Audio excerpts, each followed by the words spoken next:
morning, everyone. We'll get started in like 2 minutes, I think.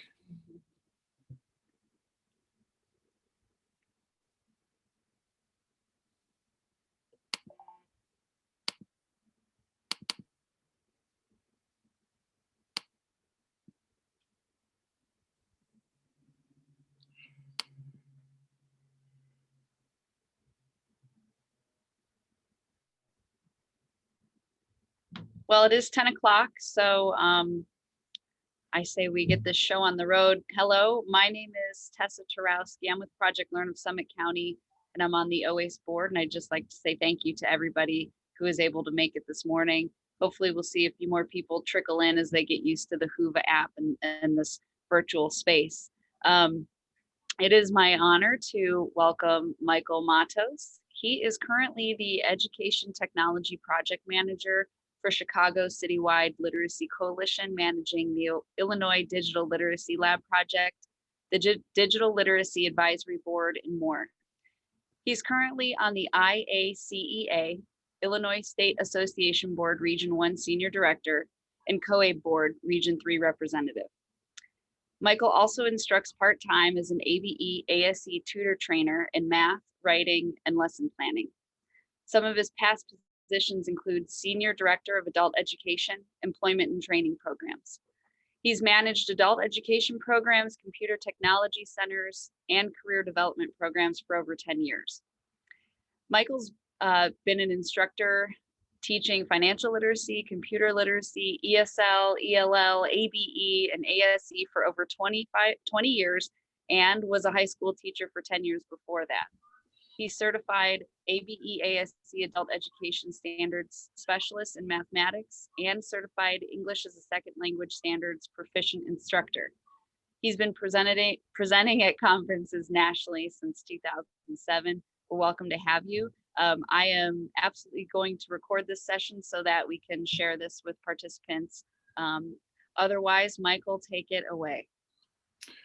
Thank you very much, Tessa. I have to, now that you're the host, I'm sorry, I think you have to actually record or give me permission to record.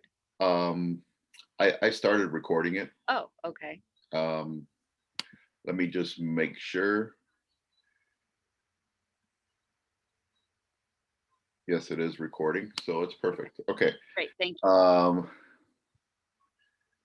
Let me go back here a second. So no introductions needed by me. That was a lot of information. Thank you, Tessa.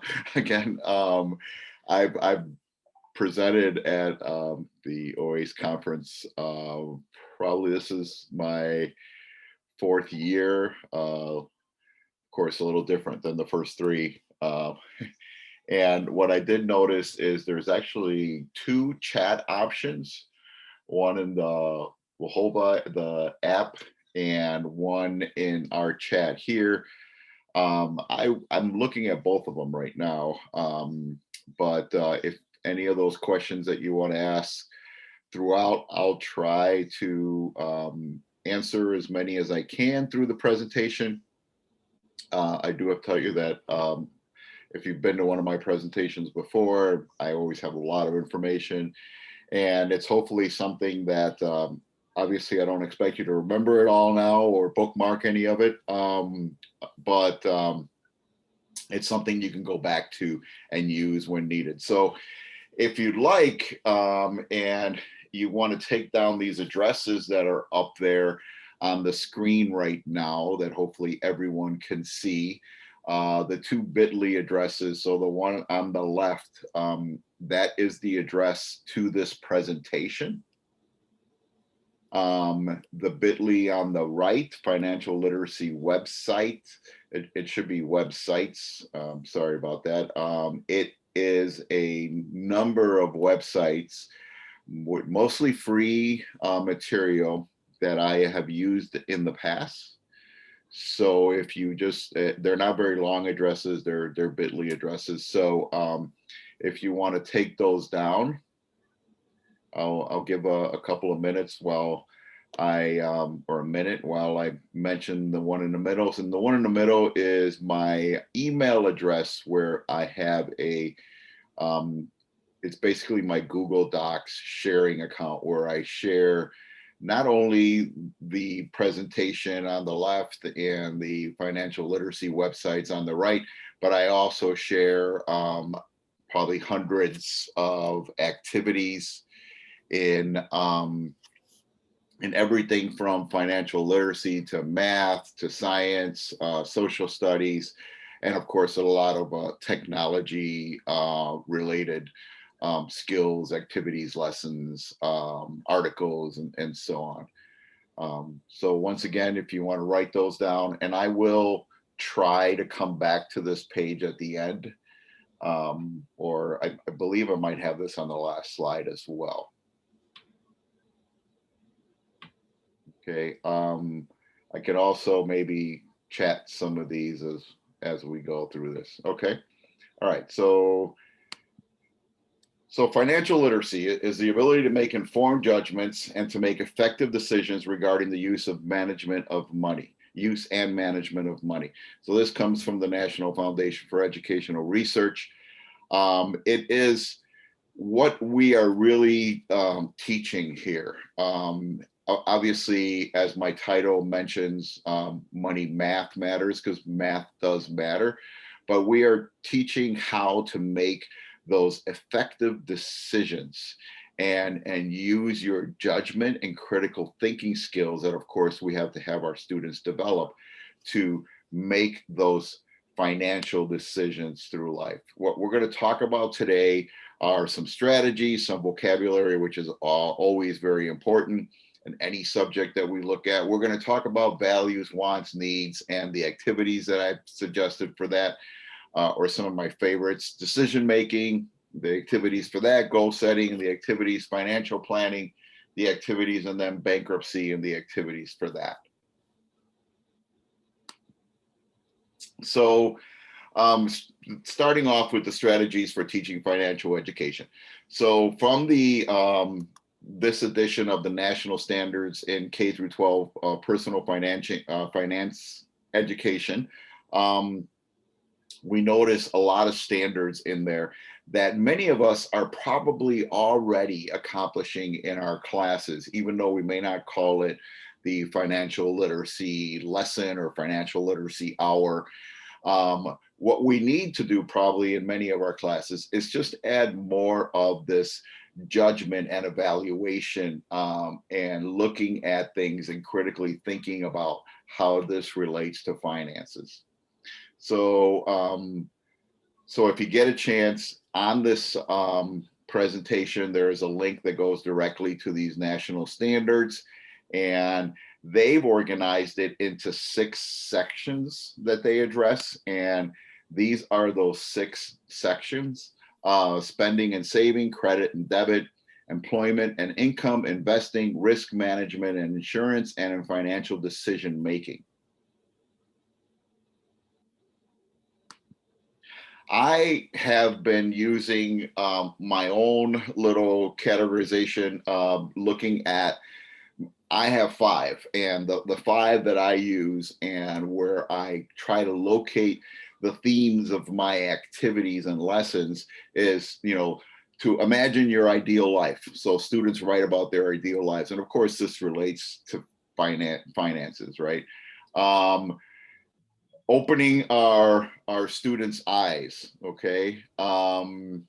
And financial fitness for life, budgeting for real world, and business dreams. And many of our students have business dreams. Maybe not something that they can accomplish right away, but it is a goal. It's a career goal for many of them. And it is maybe a long-term goal, but definitely something that we can start to work on. Okay, so if you can, please don't write on your whiteboard, because it looks like some of you do have access to it. If you can erase what you put on there, that would be great, because I'm not sure if I have access to do that. So teaching financial education. So accelerated or individualized. So these are what I look at when I'm putting my activities and lesson plans together. So I'm looking at um, building vocabulary, as I mentioned earlier, design multi-sensory lessons, generate data from real life experiences, integrate educational technology, make numbers come to life. And I'll show you a lot of these examples that go directly into these ideas. Problem solving instruction, reinforcing skills through games, student generated word problems and scenarios. This is very important, and it's a skill and a practice that's really worked well in my classes. Tactile, tangible experiences, using graphic organizers, and then of course using manipulatives. Using a manipulative, we're not even in a virtual setting, because that is definitely something we look at nowadays. Incorporating reading strategies, restating a problem in your own words, underlining or highlighting keywords, studying a graph or diagram, drawing a graph, picture, diagram, circling numbers and numeric phrases, rereading a problem, thinking of a similar problem. Remember that these are situations. They lead to the understanding of word problems. With these word problems, they also lead to the reading strategies. And, once again, reading being that underlying skill that we all need to work on as much as possible. Explicit, for math strategies, explicit instruction with cumulative practices, visual representation, schema-based instruction, peer interaction, this repetition with math games and thinking of similar problems to pose to your students. Looking at vocabulary, develop that math vocabulary that leads to those real world situations and how we can take those words in context and relate them to an operation. For example, looking at the words that we might relate to addition, or we might relate to subtraction, or multiplication, division, equals. That whole numeracy concept is very important in determining the language and the theme, the question, the problem that we are encountering in our financial go. So some of the activities that I use for vocabulary are these word sorts. Just some real quick characteristics of the word sorts. We're looking at what we can do with looking at the definitions that we know already, and then taking more words and try to develop in a category of these words. They're all together because they are, they mean this. That's why I would put them all together. So these word sorts are a very good way to start with what you know already, add to it, and then of course later test it to see if we've learned something new, obviously through the form of correction. I also use a lot of short writings, poems, songs that deal with money. I know that these might look childish in a way, but they're not really. They get their starts for longer and more complicated, more involved activities. They get us thinking about money. They get us thinking about words and that relation to money in a numeracy form. So I have a variety of those here, and these are just really examples. Some of them,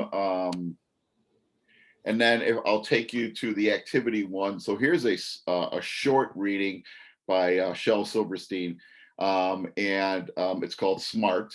So it's a great one for teaching. As we look through it, I give you an example of the instructions on the right and an example question. Very simple, gets to the understanding of what they've read, looks at it, analyzes it, answers questions on it. It deals with money, and then brings you into what might come next, which might be a little bit more involved than this.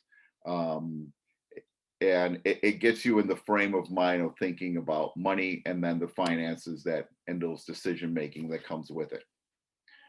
Another activity that I use for vocabulary, and this is something that my especially my ESL students really like.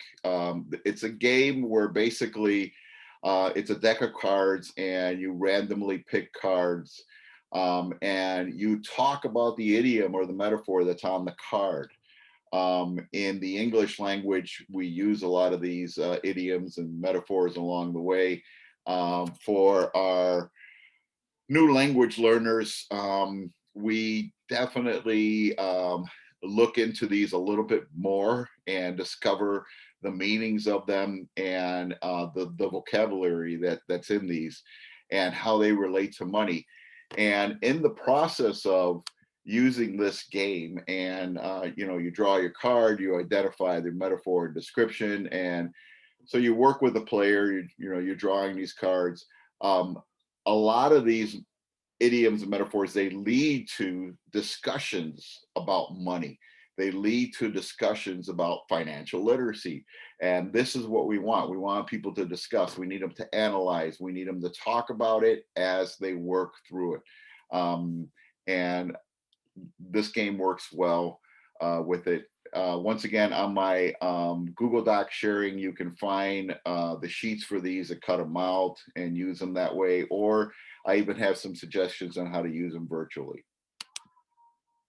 Okay, so that was basically my vocabulary section, my strategies and vocabulary section. I'm going to move on to a section which I call values, wants, and needs.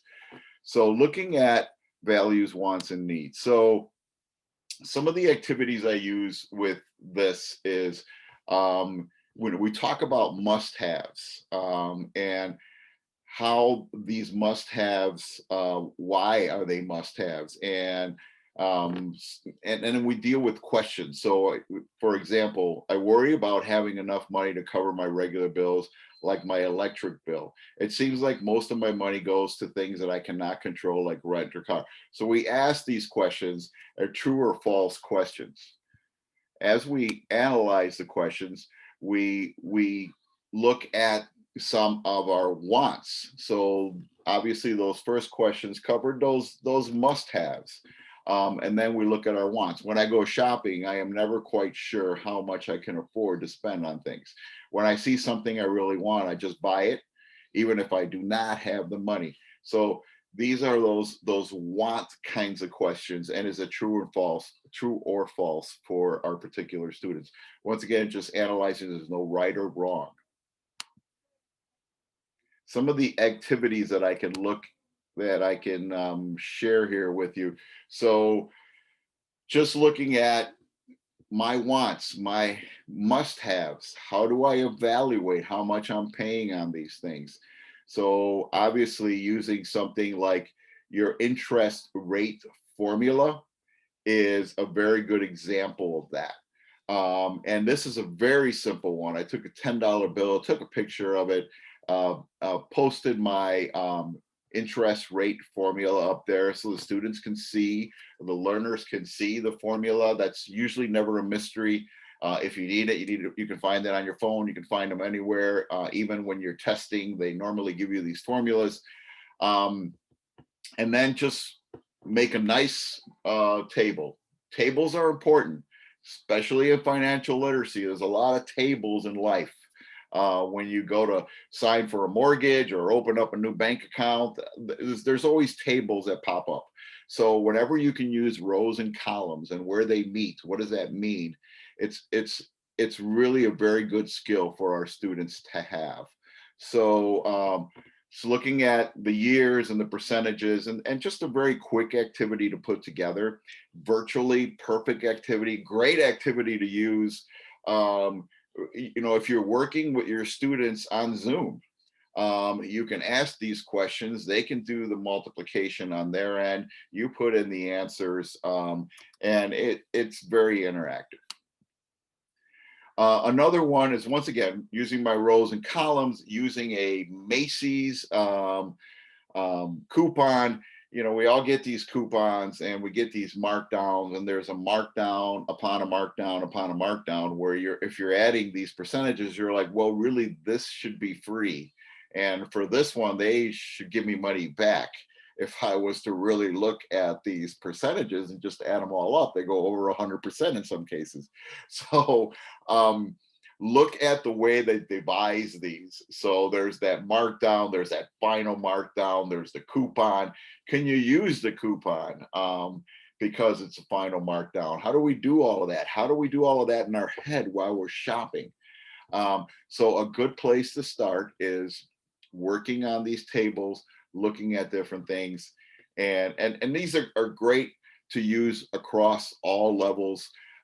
This example I've used with, it was an intermediate or low intermediate ESL class. And one of the things that they really looked into was some of the wording here, of course, once again, vocabulary in the coupon. And one of the words was hosiery. And of course, half the class was like, what is hosiery? And they all really talked about that. And we, of course, looked it up, and it's very interesting. And these are the kinds of scenarios, the kinds of questions you want from these activities. You start off with a math problem, but it takes you to so many other things.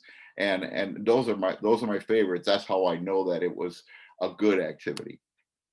Another one that I use here is looking at prices. I just took a random date, 1913, and today's prices. And of course, all of this can be looked up online.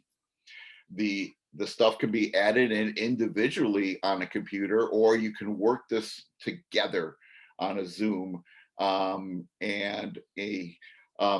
The students can be looking up, the learners can be looking up these things online on their half, and then also adding to the table. You can share this as well. So going off to decision making. So my next section here works with, once again, a lot of tables again, and looking at pros and cons, determining upon your determination.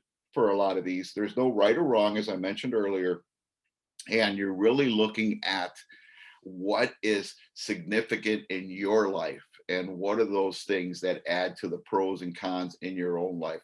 And then using T-charts, especially for evaluating financial literacy needs, and many math skills actually, they're a great tool. So looking at this T-chart, so here's the T-chart, and then obviously there's other types of graphic organizers, but this is my example of a T-chart. So we're looking at the direction. So choose a situation and document each step of the decision-making process. Identify the problem, gather information, and list possible alternatives. What information would be helpful to consider before making the decision? Once again, this whole decision-making process, there's a lot of critical thinking that goes on here, a lot of judgment, and so on. So this is something that really needs to be calculated, and a T-chart helps you helps to be your graphic organizer for that. Here's another one. So this one, you consider your consequences and of each alternative. So your pros and cons, right? You have some consequences, you have some alternatives. You get down your alternatives, and then from that alternative, from your main plan, you want to also look at those consequences to going to that alternative. All of this, once again, a lot of evaluating going on, a lot of learning going on, a lot of critical thinking that is being used, and a skill that our students obviously can use in their everyday life and their work life. And it's just needed, if they go on to further education. choose a situation, make a document each step and document each step in the decision-making process. And then I have some other questions that I work with. And notice that these activities obviously can be used on a screen, just like we're doing right now. Like we can go into any one of these activities and work through them on our own here. I give them a lot of situations, scenarios. So here's the decision-making process. Here's our scenario for a fictitious student and the activities going on in this person's life. As you can see, you know, the person looks forward to the day when he has a job so he can buy all the clothes he wants. Okay, and then we go through it, and these are those things that he wants and how much money he could afford and so on. And then we get the question. So Fred states, if only I had a pair of these jeans, I would be popular. It's okay. So what would Fred do? So should he buy those jeans or not? So we start off with that scenario. We look at another one. Once again, this one for Katie. So Katie was crying not only because she had injured her knees, but because the new jeans were ruined and they weren't even hers. What is Katie going to do? So once again, that whole jeans dilemma, right? And looking at that. And then the third one, and I'll just read the end for the sake of time. If you quit the piano now, you'll be sorry when you get older. Steve wants to quit anyways. What should Steve do? So obviously this one dealing with a different topic in piano lessons and the cost of those. Looking at going back to the jeans, the ones that we had the two stories on, and our students can add their own stories. Many of our students have probably been in this whole buy a brand name pair of jeans or a no name pair of jeans. And we can put together our T-chart. We can look at the pros and the cons. We can say the pros is a better fit. We can say the cons cost more. Popular people will notice me. Of course, that's always important, right? And I will look just like everyone else. We don't want that. Feel better about myself. And then, of course, I can only afford one pair. So we've evaluated not only on those two stories, but also on some of our students' own individual experiences with the topic. So it's just some of the activities that I have as for this section. A budget decision making. So I look at different percentages of things we pay out and so on, and using those percentages tied into different categories like clothing or transportation and medical and so on. Then I ask questions related to that. And once again, put in scenarios. The scenarios, many of them may relate to the idea of a math problem. So there may be some right or wrongs here, but how did we evaluate? How did we set up that problem is what we should really be looking at. The evaluation of the situation, the words, and then the setup of that numeric. Whether the calculations were right, we can look at that later. Now, if you notice here where it says click to enter your text in this document. So this was a document, what I call a static document that I created in Microsoft Word, for example. Very static. Unless I print this out and they write on it, that's really the only way we're going to have some interaction. So what I did was I went into Microsoft, and they have in one of their tabs, you can put in links to basically make this a more interactive document. So in doing that, I was able to, these are basically drop downs that I added. So you can go on to this, and once you put your cursor over where it says click here to enter text, you would click there, the text would be entered right in there. So there's no lines that you're typing on, and the lines get longer and longer as they split up. There's just a section where you can type your information.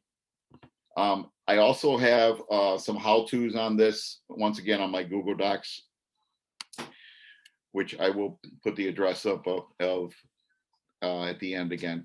Budgeting and expenses, looking at fixed expenses and flexible expenses, learning what this means, looking at an activity, for example, where I would have cards that once again are random and they come up. Let's say I have a childcare card that comes up. Is that a flexible expense or a fixed expense? We can go back, look at the definitions, talk about it again. But really what this comes down to is it's your own personal life and your evaluation and how you use your money. Can this be a flexible expense in your life? Can childcare be a flexible expense, or is it just a fixed expense, something that you need to do, need to pay for? So we talk about that once again in a table, adding it as rows and columns, using annual percentage rates for different products. For example, what I do is, I'm sure many of you get the, the little fake advertisement credit cards, and they also come with a letter that kind of puts in all your statements, identifications, and I totally forget the rules, right? It's called exactly. But basically, this little sheet that we don't even look at, we usually just rip up and throw away. So what I do is I give my students that sheet with an explanation of what your costs are going to be, what your percentages are, and this fake credit card. We look and evaluate. I'll give them 3 of them. We'll look and evaluate through this credit card information sheet and evaluate what's going to be my total cost once this is all paid off, from the percentage rates and so on, and some of the rules that you see on these letters that come with the credit cards. Looking at budget scenarios, just like we did with the decision making, budget scenarios, once again, looking at what does it say in the words, bringing it over to a numeric, and then evaluating using critical thinking. And these are just some examples of that. I have literally hundreds of these. So, once you get the doc sharing, if you're interested, you send me an email and I will give you access to everything that I have in that doc sharing account. Looking at my, where do I see myself in 10 years financially? And I have my students draw or write something in this circle. This is my looking into the future circle. And just to evaluate and look at those, what's important to you, putting a high or low rating on it. Notice how these processes are mostly evaluation on the person's goals. They're individualized. They're not right or wrong. They get us to start organizing our ideas, organizing how we think about finances, and then taking it further from there to evaluate even more. And needs versus wants, once again, easily developed chart. This one is interactive, and I did that once again through Microsoft Word, and I forgot to mention earlier, it's called the developer tab. So on the top, it would say developer, and you can just put these in here. This is something you could also do. This particular one, you can also do in Google Forms, and that would also make it very interactive as well. And I'm sure there are other methods that I've used to deliver this as an interactive document. And I'll probably mention those as we go along with some of the other documents. Where are you going? So once again, needs versus wants, this whole section looking at needs versus wants, and just evaluating that. And hopefully you can see how you can add this to scenarios, to readings, to personal life experiences, and so on. And how we can take this a little bit further. So this one looking at if you were to receive a $500 tax-free, what would you do with it? And then, we try to evaluate that and even go back and relate this to your must-haves or your wants, right? And see if that goes if that goes hand in hand with what you reported before, or has there been some changes and why? Um, Once again, another way of asking, agree or disagree. Um, I'm too tight with money, having to say, having a say in how money is spent as a family, a household decision is important to me, and so on. I also look at needs versus wants, and what is the relationship, to, as I mentioned earlier with the credit cards, because when it's needs versus wants, and you have a credit card that you could spend money and not have to worry about it till later, a lot of the wants come in. So we talk about, what are the consequences of that and having a payment. And there's the minimum payment trap, which is a great math activity for our students, presenting scenarios for them and looking at the minimum payment trap. Basically, this formula that the credit cards have set up to keep you paying monthly for as long as they can. And how can we reduce this? As you can see, the minimum payment here was $15, but what this person did was they added an extra $5 each month to that $15 that was recommended as a minimum payment by your credit card. So the total number of months to repay that the credit card was hoping would be 4 years, 9 months. Because of adding just that $5 monthly, we reduce it to 3 years, 2 months. And then the total amount of interest that was paid, the credit card company was hoping to get $304.13. But because of that $5, you lowered it to $190.43.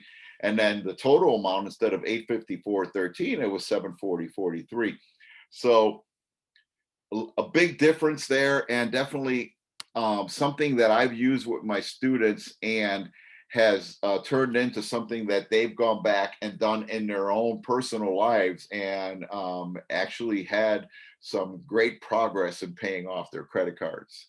And so here's a question that I added to it. Once again, something that could be done on a hard copy or on the computer. And there's an explanation why at the end. Once again, using those critical thinking skills, explain why you did this. You've got your math skills. You've answered those things correctly, but I've also want an explanation, and that's the minimum payment trap. Payday loans can be costly. And we all know that. And once again, looking at scenarios, looking at the amounts that you would pay in one of those payday loans, and looking at how we can see a chart and how much was actually paid. As you can see here, that $15 finance charge was really about 390% an annual percentage rate. Looking at the money that was borrowed. So the finance charge would be about $60 just to borrow $100, which is, and this is not an exaggeration, this is what happens in these places. So we're looking at the we looked at the example, we put in our own scenario, and then try to work with that to answer the question. And we have an explanation of it. We look at the question a little further, have an explanation of it. And so I basically just highlighted the question.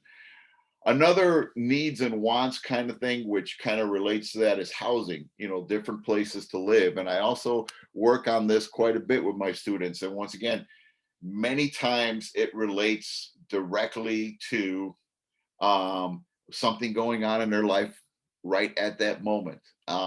Should I buy or should I rent? Once again, there's no right or wrong. It's the situation, the goals of that particular learner.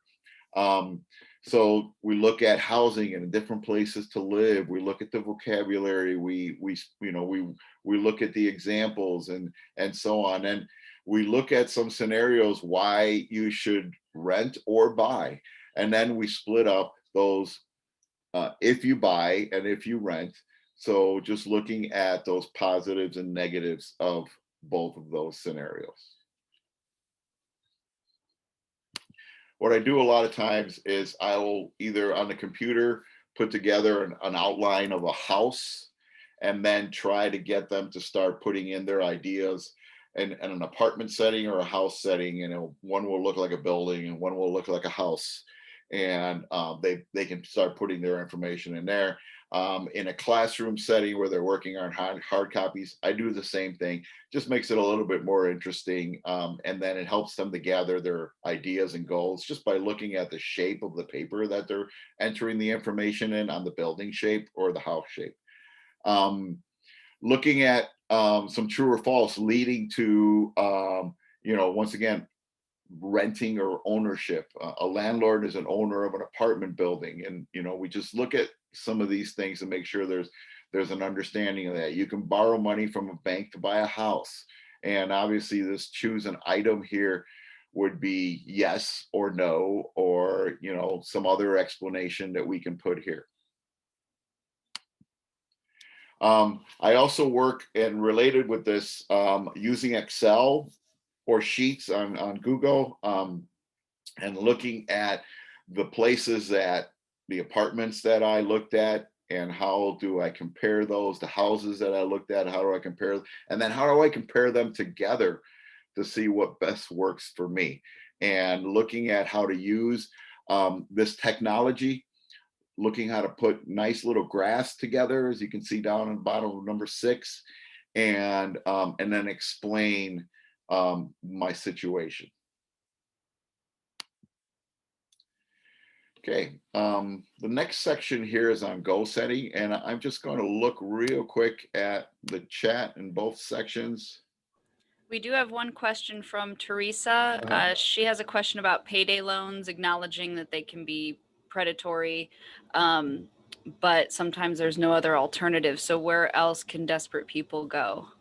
So we look at scenarios on how we can find money elsewhere. And then we also go back to evaluating our wants and needs, our must-haves and our wants, because maybe we don't need to borrow that money. Maybe there's another way to offset something else, or to even sell something personally. Look at, trading options. I mean, look at everything else that's available before we head towards that payday loan. And no, it's not an easy solution. And it is many times the only alternative for many. But also, if that is the only thing you can do, is how do we minimize that impact of that annual percentage rate? There's ways of looking at that too, and ways of analyzing that and talking through it. Hopefully that helps. So looking at goal setting, a written statement of something a person wants or needs to accomplish. Goal setting is something we did with that circle where we saw where we see ourselves in 10 years from now. That's a start off to goal setting. Looking at it a little bit more established, as examples, or maybe even a set time, almost like a SMART goal, right? Graduate from high school, earn a college degree, buy a car, get a job, lose 15 pounds. A lot of goals that we can look at and use as examples, and how we would gauge that as a short-term goal or a long-term goal. And here's the whole SMART goals. So pay off my lodging, transportation, meals for 5 days in Washington, D.C., $300 through fundraising. How would I look at this? And then how long would it take? And can it be something that I can attain in this particular amount of time to reach this goal? So the whole SMART goals is not only for instructors, it's something that we can teach our students, especially in evaluating financial literacy and financial goals. Time-bound goals, as I mentioned, the short-term goals, present to 6 months, you can look at it. That's not set in stone, but something we can look at. Long-term goals, 6 months or longer. Once again, not set in stone, but that's something we can look at. And this will vary among resources, as mentioned. And then the main thing is, how do we evaluate in setting up these goals? What is the conversation that leads to this? What is the decision making and the judgments that lead to this? This is what we want to accomplish. Okay, so values and goals. Identify 2 personal values and 1 financial value. Set a short and long-term goal that which relates to each of these values. So looking at our personal goals, short-term goals, long-term goals, those financial values that work with the short-term goals and the long-term goals. This one is a little bit more advanced in our critical thinking process, but we do need to get there. And hopefully many activities before that lead us to these types of activities. Short-term, again, and looking at the financial priorities that can be accomplished within 3 to 6 months.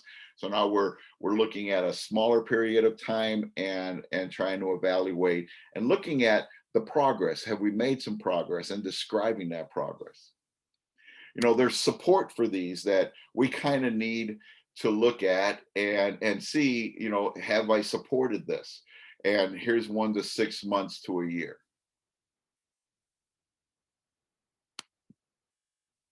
And this last one, looking at that long term and the priorities that might take longer than a year.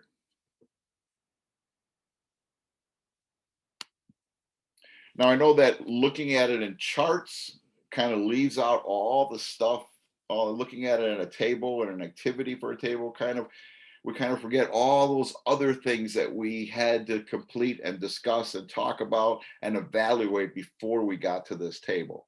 Because there's a lot of understanding that goes in. With some of the activities of goal setting, I did share some activities, but just looking at some very basic ones, creating a collage. So what are your financial goals for the future? Is use pictures from magazines, clip art, computer, on your own artwork to show that collage. And just an example of one, as you can see here. And just looking at how that would relate. And of course, having the students explain it. Writing a prompt, write a paragraph, identifying one of your long or short-term goals. Explain how it reflects your needs, wants, values, priorities. Write an action plan to achieve the goal, including tasks, timelines, resources needed, and barriers anticipated. A lot that could be learned from this, and a lot of describing that goes on here, a lot of personal thoughts and goals and wants and needs. And it could all be evaluated through a writing prompt. Okay, I'm going to go on to my financial planning part. Doing good on time here. So if you don't know where you're going, any road will take you there, right? So that is, possibly a good start for financial literacy and financial planning for our students and the knowledge of this. So we've got a lot of roads here that we can take. Identify a picture that represents your financial plan. What road are you on? You can look at these roads. Obviously, the roads would mean different things to different people. And we could also look at this road that I just added in that one definitely looks like an obstacle. And just, discuss, we'll look at the picture, for example. We can discuss that. Who's in the car? What is in the trunk? How far down the road will you travel? Why do you choose this road? What was the last thing you did before getting in the car? Just a lot of examples to help you start thinking about the road, how to relate it, and to financial literacy and so on, and looking how you can get through that road. So just some of the activities of for this, looking at how Anna decides how to get out of debt. Once again, just very basic scenarios that are very personal, and there's no right or wrong. I'm just going to go through this real quick. It's just the activities that go along with that, and how she reached her goals. Looking at credit, and once again, the credit cards and looking at debt with that. Asking those crucial questions with the credit cards. Another activity that I do with those fake credit cards that I get in the mail as advertisement is I will not only give them the slip of the rules, but the credit cards, and open up a credit card account for them where they'll have payments made and scenarios that they draw out of a bucket. And for example, one student drew a note that said your payment came in 2 minutes after midnight on the last day of paying your bill or your due statement. And it says on the credit card slip that if the payment comes in late, your 0% that was given to you for a year is gone, and it reverts right away to 19.9%. And these things are on those credit card statements, and it does say that, and it's something that our students can work through. Looking at bankruptcy and just some of the things with bankruptcy, and working on reminders and how to deal with that. How do we look at different functions of money and payments and so on, so we can maybe look at what we have on hand that we really haven't evaluated. Once again, how do I pay for things? Because that leads to not having the money on hand, right? Where you might have been able to put it off a month, and some of the bankruptcy obstacles that people get. I look a lot at keeping your balance, which I call basically balancing your checkbook, virtually, on your app or in person. How do we do that? How do we evaluate what's there? I have some steps that I go through my students where there's a fictitious check that you have to endorse, whether it's virtually or on paper. We do look at some apps that allow you to do this virtually as well. And once again, those are all listed on my activities page. And I just go through steps. So we deposited the check. Now we have 2 checks that we have to write for our phone company and our rent. And then we went and got an ATM withdrawal. How do we add that as well, either virtually or on paper?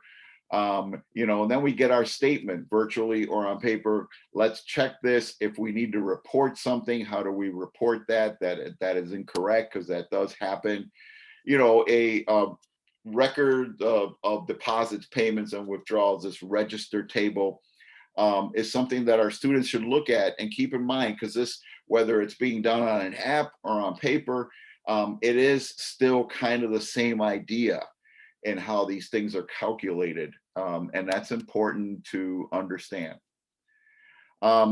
Just some websites that I use a lot for this. GCF Global, GCFlearnfree.org has a lot of really good financial literacy topics, and in many different languages.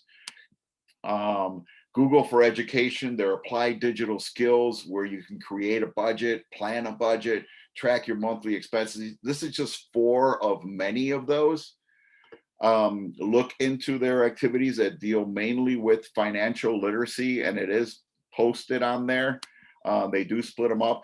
Links financial literacy material. If you're not a Links member, become one. They have a lot of good stuff. This particular toolkit here, by Financial Education Evaluation Online Toolkit, great stuff. Some resources that you don't need to look anywhere else. It's all there. this page on financial literacy learning plans, it's a great page. It's the Learner Web Financial Literacy. It has a variety of activities and lesson plans that you can use, and it's a really great source. Okay, I'm going to go back to my first page, but notice that this is where I might be able to answer any other questions. But I'm going to go back to my first page here, and hopefully. Michael, while you're doing that, would you prefer participants unmute and ask a question verbally or type it into the chat? That'd be great. They can ask it verbally. Sure. We've got a good 5 minutes. So yeah. If you just want to unmute yourself and go ahead and ask the questions.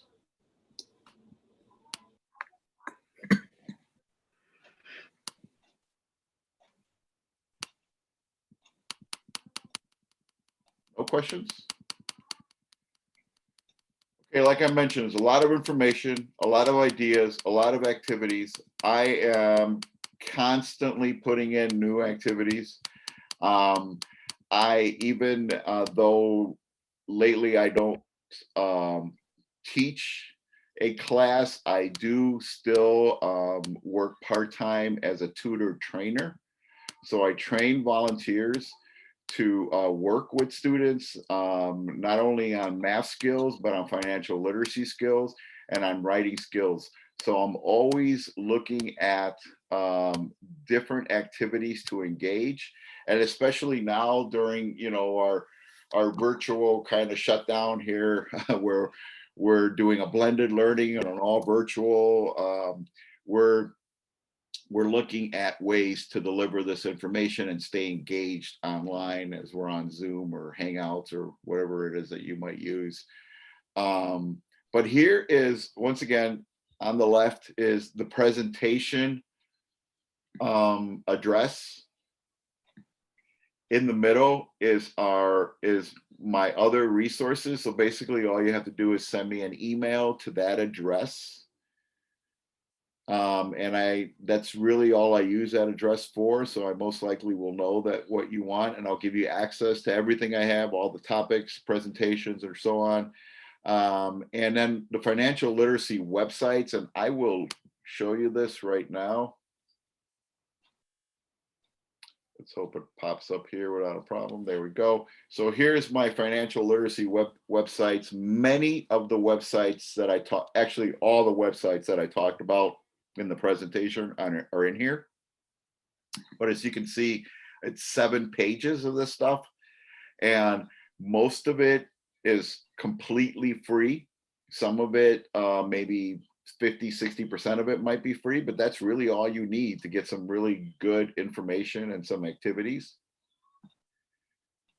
And as you can see, there's quite a bit. They're just in alphabetical order by the page name or the topic. And a lot of websites that are used by many, some that you might have never seen before, and they just happen to have some great activities on it.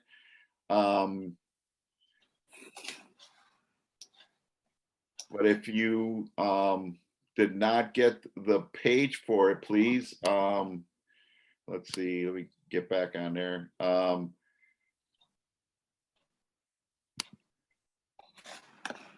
I will put it up here one more time.